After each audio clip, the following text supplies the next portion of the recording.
الحمد لله الحمد لله وكفى وسلام على عباده الذين اصطفى أما بعد فأعوذ بالله من الشيطان الرجيم بسم الله الرحمن الرحيم وما آتاكم الرسول فخذوه وما نهاكم عنه فانتهوا واتقوا الله إن الله شديد العقاب وقال النبي صلى الله عليه وسلم من أحب سنتي فقد أحبني ومن أحبني كان معي في الجنة أو كما قال النبي صلى الله عليه وسلم बुजुर्गान मोहतरम আল্লাহ রাব্বুল আলামিন আমাদেরকে ঈমানের সাথে রাখেন, ঈমানের সাথে আল্লাহ তাআলা দুনিয়ার থেকে যাওয়ার তৌফিক দান করেন। বর্তমানে বিভিন্ন দিক দিয়ে বিভিন্ন রকম ফিতনা আসতেছে, যা এই ঈমানকে নষ্ট করে দিচ্ছে, বাতিল করে দিচ্ছে। এক মন দুধের মধ্যে যদি কিছু চিনা পড়ে, গরুর পেশাব, সব দুধ বেকার, সব দুধ বেকার। ঠিক আমাদের ঈমানের মধ্যে ঈমান যদি দুধ ধরা হয়, তো তার মধ্যে এই চতুর্দিক দিয়ে বিভিন্ন কাফের গোষ্ঠীর পক্ষ থেকে এজেন্ট খাড়া করা হয়েছে, এক এক নামে ফান্ড তারাই দিচ্ছে, কোটি কোটি টাকার ফান্ড তারাই দিচ্ছে। তারা খুব ভালো ভালো কথা বলতেছে, ওর মধ্যে দিয়ে একটু চেনা মিশাই দিচ্ছে, দিলে বাহ্যিক ভাবে আপনি আমি মুসলমান, পয়লা কাতারের মুসলমান, কিন্তু ঈমান হারা। ঈমান সবচেয়ে যেটা বড় সম্পদ, সেটাই নেই। ইদানিং যে ফিতনাটা শুরু হয়েছে, ফিতনাটা একটার পর একটা আসতেছে, ফিতনা একটার পর একটা আসতেছে। এখন যেটা ফিতনাটা আসতেছে সেটা হলো হাদিস অস্বীকার করা, হাদিস অস্বীকার করা। এক লোক বেরোয়েছে, নাম পড়ে তো বোঝাই যায় না হিন্দু না মুসলমান না খ্রিস্টান, সজল রোশন, কি হলো? মুসলমান হলো না হিন্দু হলো না খ্রিস্টান হলো না বৌদ্ধ হলো? দাড়িও নেই, মোছও নেই, সুন্নতি লেবাসও নেই, কিচ্ছু সমানে সমানে হাদিস পড়তেছে, অমুক আয়াত দিয়ে এই হাদিসটা মিথ্যা বোঝা যায়, অথচ হাদিসটা বুখারী শরীফে। হাদিসটা কিসের? যেটাকে কোরআনের পরে সবচেয়ে সহিহ কিতাব বলা হয়েছে। কোরআনের উপর তো কিছু হইতে পারে না, কোরআনের সমকক্ষ কিছু হইতে পারে না। যালিকাল কিতাব লা রাইবা ফিহি। ১৫০০ বছর কাফেররা এর মধ্যে চষে বেড়াইছে ভুল বের করার জন্য, কিন্তু আলহামদুলিল্লাহ এর কোন একটা জের জবর নোক্তা পর্যন্ত ভুল বের করতে পারে নাই, এবং কিয়ামত পর্যন্ত পারবে না। আল্লাহর কালাম আল্লাহ এটা হেফাজত করার জন্য ওয়াদা করেছেন। আগে যত কিতাব নাযিল হয়েছে এগুলো তিনি ওয়াদা করেন নাই, অস্থায়ী একটা যুগের জন্য ছিল। কিন্তু কোরআন তা নয়, এটা কিয়ামত তাক যত জিন ইনসান আসবে তাদের পথ প্রদর্শক। আল্লাহ রাব্বুল আলামিন কিয়ামত তাক এই কোরআনকে হেফাজত করবেন, কিয়ামতের আগ দিয়ে এটাকে উঠাই দেবেন। এটা জমিনের জিনিস না, আল্লাহর সিফাত, আল্লাহর গুণাবলী, আল্লাহ উঠাই নেবেন। এখন দিয়ে রাখছেন আল্লাহর দয়া, আল্লাহর মায়া। কোরআনের বিভিন্ন আয়াতে বলা হয়েছে স্বয়ং রব্বুল আলামিন তার হাবিব সাল্লাল্লাহু আলাইহি সাল্লামকে বলতেছেন যে আমি আপনার উপরে কোরআন নাযিল করলাম, ইসলামের বিধি বিধান নাযিল করলাম, আপনি এটা প্র্যাকটিক্যালি দেখাই দিবেন।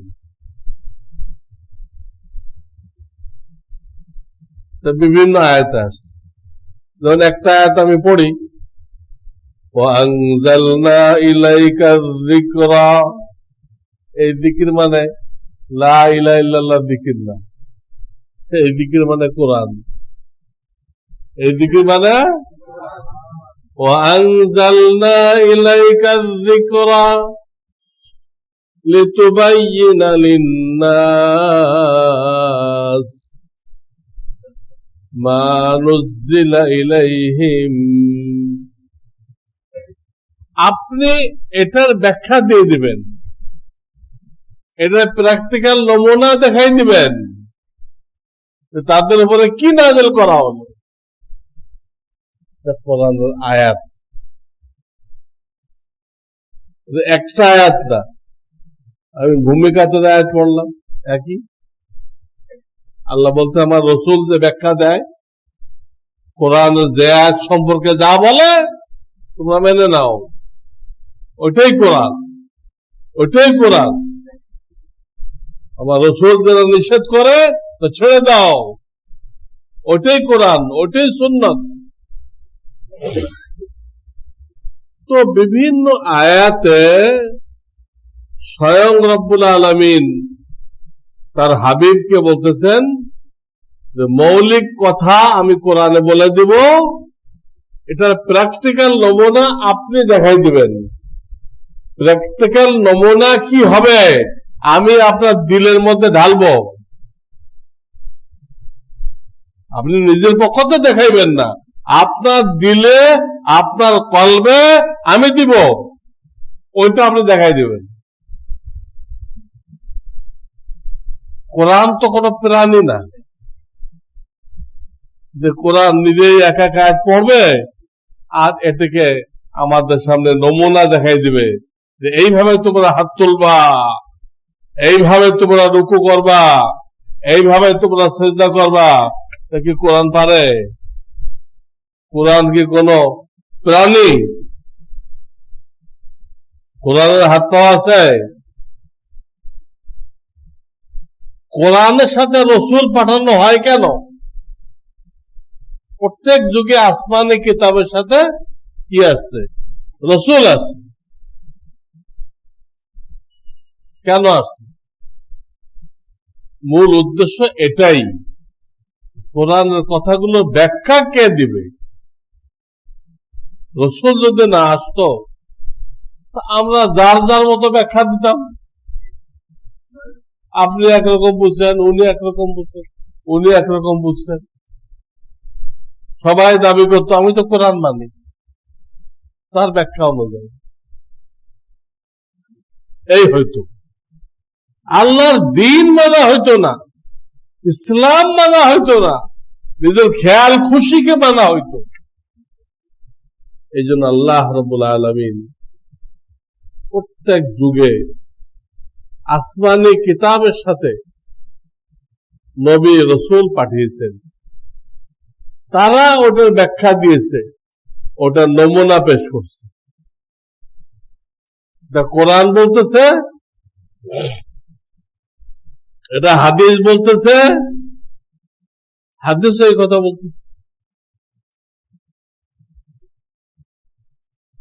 অন্তিম মুহূর্তে আল্লাহর হাবিব বলে গেলেন, অন্তিম মুহূর্তে, তারাকতু ফীকুম আমরাইন লান তাদিল্লু মা তামাসসাকতুম বিহিমা কিতাবুল্লাহ ওয়া সুন্নাতু রাসূলি। আমি চলে যাচ্ছি দুনিয়া থেকে, তোমাদের জন্য দুটা জিনিস রেখে যাচ্ছি, এই দুই জিনিস যদি ধরে থাকো কোন শক্তি নেই তোমাদেরকে পথভ্রষ্ট করবে, কোন শক্তি নেই। আল্লাহর হাবিব জোর দিয়ে বলে গেছেন, লান তাদিল্লু। লান এটা গুরুত্ব দেওয়ার জন্য, কথাকে শক্তিশালী করার জন্য ব্যবহার হয়, কেউ গোমরাহ করতে পারবে না। কি সে দুটা জিনিস? কিতাবুল্লাহ, আল্লাহর কিতাব, ওয়া সুন্নাতু রাসূলিহি, তার রাসূলের সুন্নত, যেটা আল্লাহর কিতাবের ব্যাখ্যা, আল্লাহর কিতাবের নমুনা। কোরআনও বলতেছে যে আল্লাহর হাবিব ব্যাখ্যা দিবে, হাদিসও তাই বলতেছে যে হাদিস কোরআনের ব্যাখ্যা। হাদিস বাদ দিলে আর কোরআন বুঝে আসবে না। হাদিস বুঝে বাদ দিলে কোরআনের আয়াত অস্পষ্ট হয়ে যাবে। এমনকি পৃথিবীতে 4টা মাযহাব চালু আছে, চারো মাযহাবের আকীদা বিশ্বাস, আকীদা বিশ্বাস একদম সেম সেম, অক্ষর অক্ষরে মিল আছে।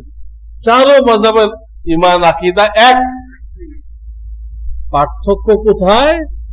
আমলের মধ্যে মাযহাবগত কিছু পার্থক্য আছে। কেউ কাঁধ বরাবর হাত তোলে, কেউ কান বরাবর তোলে, আমরা নাভির নিচে হাত বাঁধি, শাফি মাযহাবে নাভির উপরে বাঁধে। হাদিস সবার আছে, প্রত্যেক ইমামের হাদিস গ্রহণ করার ফর্মুলা আছে, তার ফর্মুলা অনুযায়ী তিনি সেই হাদিসটা গ্রহণ করছেন। আমাদের ইমাম সাহেবের ফর্মুলা ছিল, হাদিস তো অনেক রকম, কারণ ইসলাম তো একদিনে কমপ্লিট হয় নাই, আস্তে আস্তে কমপ্লিট হয়েছে। আস্তে আস্তে কমপ্লিট হইতে গিয়ে হাদিস এক ব্যাপারে অনেকগুলো হয়ে গেছে। এখন কোনটা নেবেন? প্রত্যেকটার সাথে তো তারিখ লেখা নেই। আমাদের ইমাম সাহেবের মূল নীতি হলো, আমি দেখবো যে হাদিসটা কোরআনের কোন আয়াতের সাথে মিল হয়ে যায়, আমি ওইটা নেব, অন্যটা নেব না। হাদিস মানে আল্লাহ রাসূলের কথা, সহিহ কথা, বুখারীর কথা, কিন্তু তিনি নেবেন না। ইমাম মালিক রাহমাতুল্লাহ উনি হাদিস নেওয়ার মূল নীতি গ্রহণ করছেন মদিনাবাসীর আমল। মদিনাবাসীরা যে আমল করে, এটা কোন হাদিসের সাথে মেলে, উনি সেটা গ্রহণ করছেন। হইতে পারে সেটা তুলনামূলক একটু যায়েফ, তার থেকেও সহিহ হাদিস আছে। উনি যেন নিছেন, উনি নিজেও হাদিসের কিতাব লিখছেন, কিন্তু কোনটা বেশি সহিহ ওইটা নেন নাই। উনি নিছেন যে হাদিসটা মদিনাবাসীর আমলের সাথে মিল খায়, উনি ওটা নিছেন।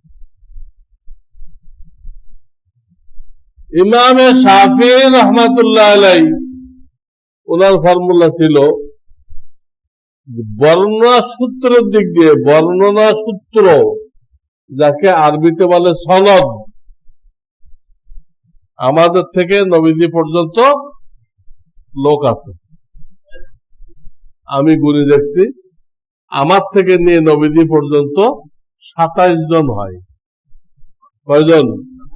আমি কার কাছে পড়ছি, তিনি কার কাছে পড়ছেন, তিনি কার কাছে পড়ছেন, এইভাবে যাইতে যাইতে যিনি সরাসরি রাসূল থেকে শুনছেন সাহাবী, এই পর্যন্ত 27 জন হয়েছে। 1400 বছরে 28 জন হইলে ভালো হইতো মনে হয়। এক একজন 50 বছর করে পড়াইছে। যাই হোক, 27 জন। তো এই যে বর্ণনা সূত্র, যে বর্ণনা সূত্রের ভিতরে লোকগুলো খুবই মজবুত এলেম কালামের দিক দিয়ে, তাকওয়া পরহেজগারের দিক দিয়ে, ওই হাদিসটা সবচেয়ে সহিহ হয়।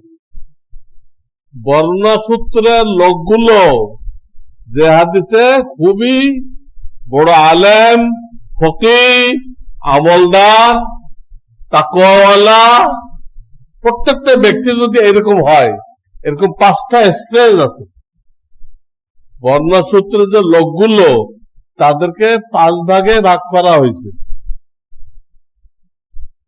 ইমামে বুখারী রাহমাতুল্লাহ আলাইহি, উনি যেটা নিজের উপরে বাধ্যতামূলক করে নিছেন, আমি শুধু ওই হাদিসগুলো আনবো যে হাদিসের প্রত্যেকটা বর্ণনাকারী প্রথম শ্রেণীর,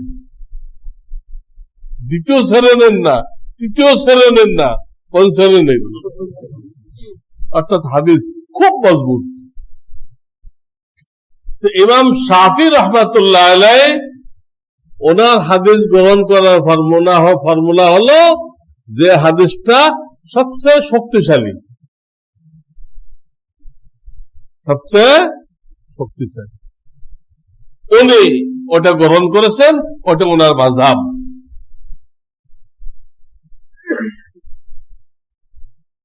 আমাদের ইমাম সাহেব কিন্তু এটা করেন না। উনি হলো কোরআনের সাথে কোনটা মেলে, কোরআনের সাথে কোনটা মেলে এটা। অনেক হাদিস দেখা গেছে বর্ণনা সূত্রের দিক দিয়ে কোনো আপত্তি নেই, কোনো আপত্তি নেই, খুব শক্ত, কিন্তু তালাশ করে দেখা গেল ওই হাদিসটা রহিত হয়ে গেছে। কি হয়ে গেছে? ওর পরে আরো হাদিস আসছে, তাহলে সাবির সাহেবের মুশকিল হয়ে যাবে। উনি নিশ্চয় সবচেয়ে মজবুতটা, ঠিক আছে, মজবুতটা পাওয়া গেছে, কিন্তু সেটা কি হয়ে গেছে? একবার নবীজি ঘোড়ার থেকে পড়ে গেলেন, পায়ে ব্যথা পাইলেন, 1 মাসের মতো মসজিদে আসতে পারেন নাই, দোতলায় নামাজ পড়ছেন। আমাদের দোতলা না, ওই যুগের দোতলা, খেজুর গাছ ফেড়ে ওটা এমনি দিয়ে রাখছে, দিয়ে উপরে মাটি দিয়ে দিচ্ছে। খেজুর গাছ ফেড়ে ভীম জেনে দেওয়া, এই ভীমের মতো দেওয়া, আর ফাঁক ফকরে কি দেওয়া, এই হলো দোতলা। এখানে 1 মাস ছিলেন। কিছু সাহাবায়ে কেরাম দেখা করতে গেছেন, তো তারা নবীজির সাথে নামাজ পড়ছে। তো নবীজি তো দাঁড়াইতে পারেন না, উনি বসে পড়াইতেছিলেন। ওই সাহাবায়ে কেরাম তারা দাঁড়ায় পড়তেছিল, কিন্তু নবীজি নামাজের মধ্যে পিছনে ইশারা করলেন, সিট ডাউন, তোমরা বসে যাও, বসে যাও। পরে নামাজের পরে বললেন, দেখো ইমাম কেন বানানো হয়? ইমাম বানানো হয় তাকে অনুসরণ করার জন্য। কাজে তোমার ইমাম যদি বসে নামাজ পড়ায়, তোমরা বসে নামাজ পড়বা। এই হাদিসটা প্রথম শ্রেণীর সহি হাদিস, বুখারী শরীফে আসছে, এবং একবার দুইবার না 8-10 বার এই হাদিসটা আসছে। এক এক জায়গায় এক এক মাসলা, হাদিস একটা, এখানে একটা মাসআলা সাবেত করছে, ওখানে আর একটা মাসলা প্রমাণ করছে। এক এক হাদিসে অনেক মাসলা থাকে, ওটা সাবেত করার জন্য, প্রমাণ করার জন্য 8-10 জায়গায় নিয়ে গেছে হাদিস এটা। অথচ এই হাদিসটা রহিত হয়ে গেছে। নবীজি বুধবার রাত্রে অসুস্থ হয়ে গেলেন, আর মসজিদে যেতে পারলেন না। আবু বকর সিদ্দিককে কি বানাই দিলেন? ইমাম বানাই দিলেন।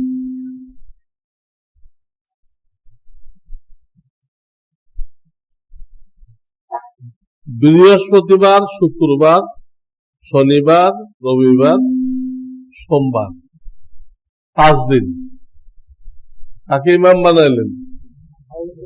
হ্যাঁ, ওই ইমাম বানানো মানে ইঙ্গিত আছে আমার পরে ইনি কি হবে? খলিফা হবে। মসজিদের ইমামকে বলে ছোট ইমাম, ছোট ইমামতি। দেশ পরিচালনাকে বলা হয় বড় ইমামতি। ছোট ইমামতিতে যেহেতু মহিলাদের কোনো অধিকার নেই, মহিলাদের অনেক অধিকার দেওয়া হয়েছে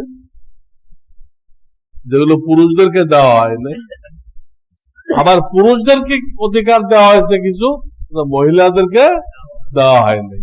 সমান অধিকার বলতে কিছু ইসলাম স্বীকার করে না, অধিকার দিছে।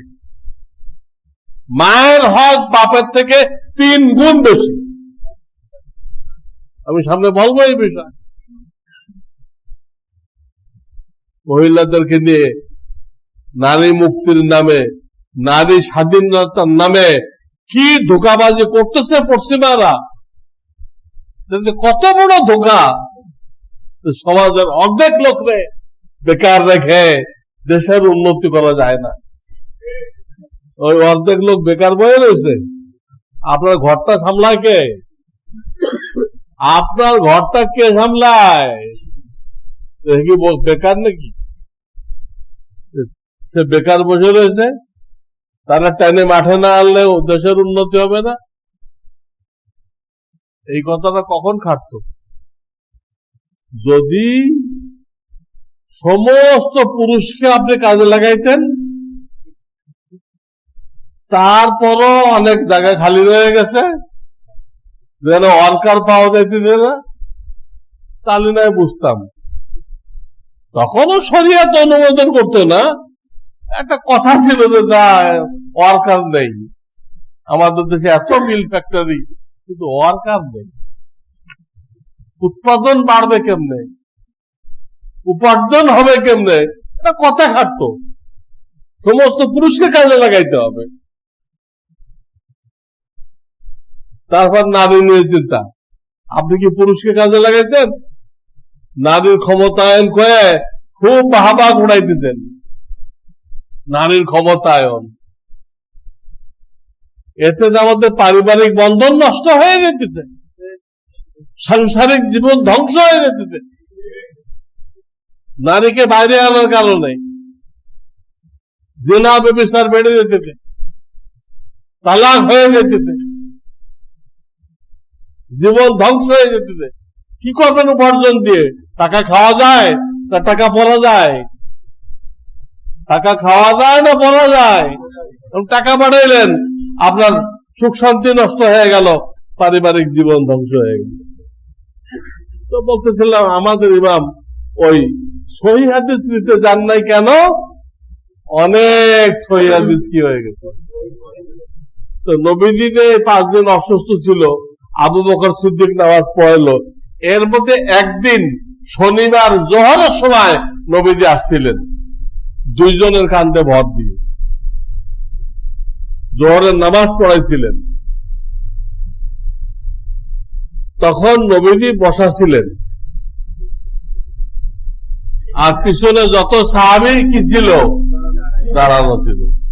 ওই যে একটা কথা বলছিলেন, তোমার ইমাম বসে পড়াইলে তোমরা বসে পড়বা, ওটা মাঝে কি হয়ে গেছে, বুখারীর হাদিস, সহিহ হাদিস 8-10 বার আসছে বুখারী শরীফে। শাফি মাযহাবে এটাই নেওয়ার দরকার, কিন্তু এটা তো রহিত হয়ে গেছে। সহিহ হলে লাভটা কি হলো? হাদিস সহিহ, কথা সত্য, কিন্তু রহিত হয়ে গেছে। এই জন্য আমাদের ইমামের ফর্মুলা সবচেয়ে সুন্দর, সবচেয়ে মজবুত। এই যে 4টে মাযহাব দুনিয়াতে চালু আছে, 4 মাযহাবের ইমাম একথা বলে দিছে, লাউলা সুন্নাহ মা ফাহিমা আহাদুম মিনাল কুরআন।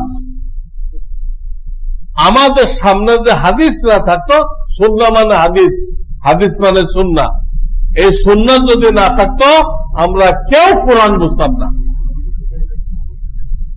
আমাদের সামনে সুন্নত না থাকলে কোরআন বুঝতাম না, কারণ কোরআন মূল নীতি বয়ান করে, কোরআন ব্যাখ্যা দেয় না। কোরআন বলতে আকিমুস সালাহ, নামাজ কায়েম করো, কয়েক কায়েম করবেন, তা কোরআনে নেই। কোন ওয়াক্তে কত রাকাত পড়বেন, রুকু সিজদা কেমনে করবেন, কোন ব্যাখ্যা নেই, কোরআনে ব্যাখ্যা নেই, সব ব্যাখ্যা দিচ্ছে। কোরআনে বলতে হজ করো, রোজা রাখো, যাকাত দাও, কোরআনে ব্যাখ্যা নেই। কোন কোন মালে যাকাত দিবেন, কত পার্সেন্ট যাকাত দিবেন, তো কোরআনে নেই। আল্লাহ হাবিব বলে দিচ্ছেন।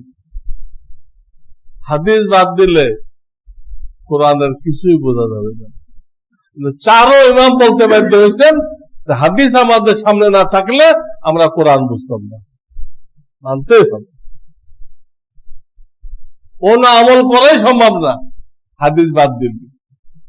হাদিস কোরআনের ব্যাখ্যা। এই যার কথা বললাম, নতুন বের হয়েছে, নতুন গজাইছে বইপড়, সজাল রসুন। এই রসুন সাহেব কি কইতেছে, উনি বলতেছে আলেম ওলামাদের নামাজ শিখাই দিতে, এই নামাজের কোন অস্তিত্ব কোরআনে পাওয়া যায় না।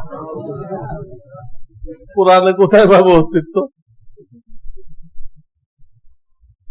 অস্তিত্ব তো রাসূলুল্লাহ শিখাইছে, হাদিসে আছে। সে কোরআনে অস্তিত্ব খুঁজতে গেছে, যে এই নামাজে অস্বীকার করে দিচ্ছে। হে কি নামাজ বয়ান করছে আমি এখনো জানতে পারি নাই। ও একটা নামাজ বয়ান করছে, বুঝছেন না? হয়তো চেয়ারে বসে কতক্ষণ ধ্যান করবেন, কোয়ান্টামে ধ্যান করে না, ওরকম একটা কিছু হবে।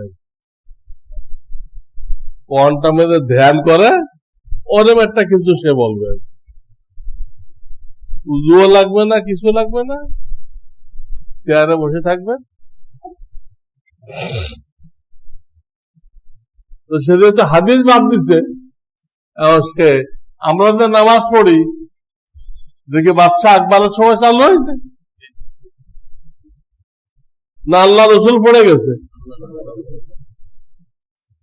সেখান থেকে ধারাবাহিক চলে আসছে, কোনো গ্যাপ নেই, কোনো গ্যাপ নেই। কোনো পরিবর্তন করলে আপনি মানাইতে পারবেন না। নামাজের মধ্যে কোনো পরিবর্তন যদি আপনি করেন, আপনার ইমাম সাহেব মাগরিবের নামাজ 2 রাকাত পড়াই দিল বা 4 রাকাত পড়াই দিল, কোন মুসল্লি মানবে? 1 রাকাত বেশি পড়াইছে, সমস্যা কি? আল্লাহর জন্যই তো পড়াইছে, মানবেন? ইমাম সাহেব যতই বলেন মুসল্লিগণ, এটা কিন্তু আমি শয়তানের জন্য পড়ি নাই, আল্লাহর জন্য পড়ছি আমি।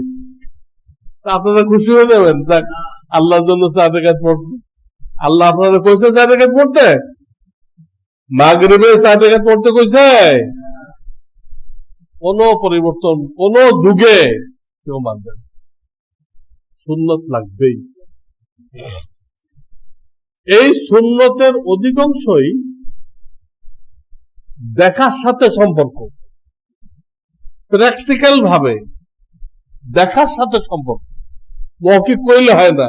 আমি বললাম এইভাবে রুকু করবেন, মাথা পিঠ কোমর সমান থাকবে, হাত সোজা থাকবে, আঙ্গুল ফাঁকা থাকবে, এইভাবে রুকু করবেন, এতে কিন্তু হয় না।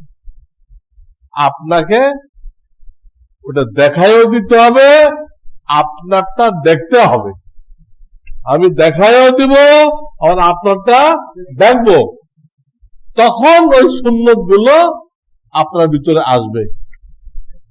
আল্লাহর হাবিব যে নামাজ শিখিয়ে দিয়ে গেছে সাহাবায়ে কেরামকে, ওই নামাজ তখন হবে। এই মেহনতটা প্র্যাকটিক্যাল দেখাই দেওয়া। ওয়াজ মাহফিল তো হইতেছে, মোড়ে মোড়ে ওয়াজ মাহফিল হইতেছে। আগে অনুমতি লাগতো না, এখন হিন্দু ওসির কাছ থেকে অনুমতি নিতে হয়। আমরা মাহফিল করবো কিনা হিন্দু ওসির কাছ থেকে অনুমতি নিতে হয়। আর কয়েকদিন আমার কি নামাজের অনুমতি লাগবে কিনা আল্লাহ ভালো জানে। এমন সব অবস্থা হইতেছে। নারীর ক্ষমতায়ন, বিশ্ব প্রশংসা করতেছে খুব। আরে এত নারীর ক্ষমতায়ন করছে, দুনিয়াতে কেউ পারে নাই। আপনাকে বুঝতে হবে, কাফেররা যখন আপনার প্রশংসা করবে, তার অর্থ আপনি ইসলামের ক্ষতি করছেন। কিন্তু আমাদের নেতারা তা বুঝতেছে না, ইসলামের ক্ষতি করার কারণে কাফেররা আমাদেরকে পাম দিচ্ছে, বুঝতেছে না। তারা আরো বলতেছে, মহিলাদেরকে আরো নামাই দিচ্ছে। আজ পর্যন্ত বাংলাদেশে মহিলা প্রেসিডেন্ট হয় নাই, এটারও ব্যবস্থা হয়ে গেছে। স্পিকার যেহেতু মহিলা, ভবিষ্যতে যে কোনো সময় প্রেসিডেন্ট কি হবে? মহিলা হবে। বাচ্চা দেবে না প্রেসিডেন্ট গিরি করবে? তার দায়িত্ব তো 10 দিন হায়েস পালন করা, প্রত্যেক মাসে বাচ্চা দেওয়া, বাচ্চার দুধ খাওয়ানো, বাচ্চাকে তালিম দেওয়া, স্বামীর সেবা, এইগুলো করবে না বঙ্গভবনে বসে প্রেসিডেন্ট গিরি করবে? দেমাগ খারাপ, দেমাগ। কাফেরদের কথায় আমরা ফুলতে থাকি, আমাদের বিরাট প্রশংসা করছে। কেন করছে? ইসলামের গোড়া কাটতে পারছো বলে প্রশংসা করা হয়েছে তোমার। নাউযুবিল্লাহ। শেষ কথা এটাই, যেরকম সুন্নত গুলো প্র্যাকটিক্যাল শিক্ষার সাথে সম্পর্ক। নবীজি নিজে প্র্যাকটিক্যাল শিক্ষা দিচ্ছেন, হাওয়াই কথা বলেন নাই। নবীজিকে কে শিখাইছে? আল্লাহ আসমান থেকে জিবরাইলকে পাঠাইছে। জিবরাইল নিজে উজু করে নবীজিকে উজু শিখাইছে। জিবরাইল নিজে নামাজ পড়ে নবীজিকে নামাজ শিখাইছে। প্র্যাকটিক্যাল। এই প্র্যাকটিক্যাল মেহনতটা কিন্তু তেমন কেউ করতেছে না। আজ মাহফিলে বক্তৃতা দিচ্ছে, হাসাইতেছে, কাঁদাইতেছে, কত রকম কিসা কাহিনী, বিলকিসের কিসা, অমুক কিসা, ইসাবেলার কিসা, এইসব বলে। কিন্তু ওখানে আপনার রুকুও সহি হইতেছে না, সেজদাও সহি হইতেছে না, হাত বান্ধাও সহি হইতেছে না। সারা তো শুনলেন নামাজের কোন একটা পার্টস সহি হয়নি। এই সহি করার জন্য যে মেহনত চালু হয়েছে, হাকিমুল উম্মত মুজাদ্দিদ মিল্লাত মাওলানা আশরাফ আলী থানভী রাহমাতুল্লাহ আলাইহি, যার নাম জানে না এরকম মুসলমান মনে হয় নেই। তিনি একটা অরাজনৈতিক মেহনত চালু করে গেছিলেন এই সুন্নত গুলো প্র্যাকটিক্যাল শিক্ষা দেওয়ার জন্য। সালাম কেমনে দিবেন? আমাদের তো সালাম গলত, সালামের জবাব গলত, মুসাফা গলত। মুসাফার নামে হ্যান্ডশেক করি আমরা। মোয়াল্লাকা কোলাকুলি গলত, খানা খাওয়ার তরিকা জানি না। এইগুলো প্র্যাকটিক্যাল শিক্ষা দেওয়ার জন্য তিনি একটা সংস্থা করে গেছিলেন, মজলিসে দাওয়াতুল হক। আলহামদুলিল্লাহ, বাংলাদেশের বহু আলেম এই মেহনতটা করতেছে। আমি নিজেও এই মেহনতের সাথে জড়িত। সম্পূর্ণ অরাজনৈতিক, রাজনীতির সাথে এর কোনো সম্পর্ক নেই। তো প্রত্যেক থানায় থানায় এর মার্কাজ আছে, মেহনত হয়। এটাকে বলা হয় হোলসেল মার্কেট, আর তবলিগকে বলা হয় খুচরা মার্কেট। হোলসেল মার্কেট থেকে নেবেন, ওখান থেকে বিক্রি করবেন। যদি আপনি এখানে না আসেন দাওয়াতুল হক, মজলিসে দাওয়াতুল হক, আপনার কাছে মালই নেই। তা আপনি খুচরা মার্কেটে কি বেচবেন? খালি ঝুড়ি নিয়ে বসে থাকবেন, ঝুড়িতে মাল তো নেই। প্রত্যেক থানায় মেহনত হয়, আর বছরে একবার এটার প্রধান কেন্দ্র হল মাওলানা মাহমুদুল হাসান দামাত বারাকাতুহুম, আমার মুরব্বী, যাত্রাবাড়ি মাদ্রাসার প্রিন্সিপাল। এই যাত্রাবাড়ি মাদ্রাসা হলো এই দাওয়াতুল হকের কেন্দ্র। এখানে বছরে একবার হয়, মাহফিল হয়, বছরে একবার। এই মাহফিলটা আগামীকাল, কবে? সকাল 9টা থেকে ধরেন ঈশা পর্যন্ত, সকাল 9টা থেকে ঈশা পর্যন্ত। আমি আপনাদেরকে দাওয়াত দিচ্ছি, আপনারা দুনিয়ার কামকাজকে একটু এদিক ওদিক করে, আগ পাস করে এখানে শরীক হওয়ার জন্য চেষ্টা করেন। ওখানে বেশিরভাগ আলেম ওলামাই আসে, তাদের সাথে কিছুক্ষণ আপনি বসতে পারলেন, এটা তো ছবি হয়ে গেল। এই দুনিয়ার কেউ ছবি করবে না, তো ক্যামেরাম্যান ঢুকতে দেবে না। ইরশাদ একবার ঢুকতে চাইছিল ক্যামেরা নিয়ে, তখন উনি ছিলেন টেকাটুলি, উনি ইরশাদকে ঢুকতে দেয়নি। উনি প্রেসিডেন্টকে টেকাটুলি মসজিদে ঢুকতে দেয় নাই। ক্যামেরা নিয়ে আসছে কেন? ছবি তোলা হারাম। প্রেসিডেন্টকে ঢুকতে দেয়নি। তার নাম মাওলানা মাহমুদুল হাসান। আর ওইখানে ফেরেশতারা ছবি নিবে, তারা আপনি আলেম ওলামার সাথে বসে আছেন, এটা আল্লাহর কাছে পেশ করবে, এটা হাসরের ময়দানে পেশ করবে। আল জাজিরা 1 ঘন্টা ছবি দেখাইছে, আমরা পাগল হয়ে গেছি। 1 ঘন্টা ছবি দেখাইছে, আমাদের গলা শুকায় গেছে, শেষ। কিন্তু আল্লাহ তো হাসরের ময়দানে 1 ঘন্টা দেখাবেন না, আপনার পুরা জিন্দেগি ছবি দেখাইবেন। এটার কি উত্তর হবে? এই উত্তরটা শিখার জন্যই দেখতে বলা হইতেছে। এটার উত্তর কি হবে? আল্লাহ পুরা লাইভ দেখাইবে, তুমি এই করে আসছো, আমি তোমাকে এত নেয়ামত দিছি, তুমি এই করে আসছো, কৈফিয়ত দাও। তো আল্লাহ তাআলা আমাদেরকে এই মাহফিলে অংশগ্রহণ করার তৌফিক দান করেন। ওয়া আখিরু দাওয়ানা আনিল হামদুলিল্লাহি রাব্বিল আলামিন।